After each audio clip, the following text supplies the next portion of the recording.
तमाम दोस्तों अस्सलाम वालेकुम। उम्मीद करता हूँ कि मेरे सारे दोस्त माशाल्लाह खैर वाफियत से होंगे। लो जनाबे वाली माशाल्लाह शौक करो परवादी बच्चे नाल पट्टिया पट्टे इन्हों का शौक कर लो।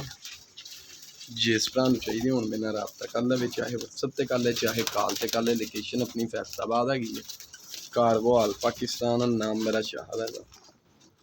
टोटल 20 पीस आ, 20 के 20 मिलने। रेट भी इन्हों का मुनासिब आ, 400 रुपये पर। आ पीस कटिया है ठीक होया, खप्पे पाया है बच्चा वाला आ गोल्डन। बाकी सर पर कोई 4 कली का, कोई 5 कली का, कोई 3 कली का, कोई 8 कली का, यानी कि बिच ही है, मिक्स ही है सारे। बिच ही बच्चे आ, बिच ही पट्टिया पट्टे। बाकी कलर वाइज है सारे। किसी किस्म का किसी परिंदे च बाड़ नहीं, हाई फ्लाई परिंदे। लोकेशन अपनी फैसलाबाद हैगी, कारगो हाल पाकिस्तान। नाम मेरा शाहद है। Phone number 0312 25408। यही फ़ोन नंबर है, यही कॉल नंबर है, इतने ही व्हाट्सएप है। ठीक हो गया।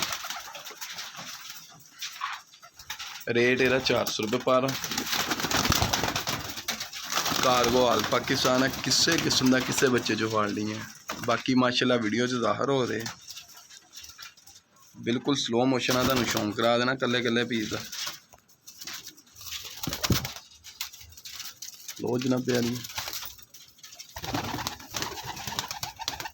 उम्मीद करता कि भरावां ने शौक कर लिया होना। अल्लाह खैर करे। इंशाल्लाह फिर तुहाडी खिदमत च दोबारा हाज़िर हां। इजाज़त चाहता हूँ। ओके जी, अल्लाह हाफ़िज़।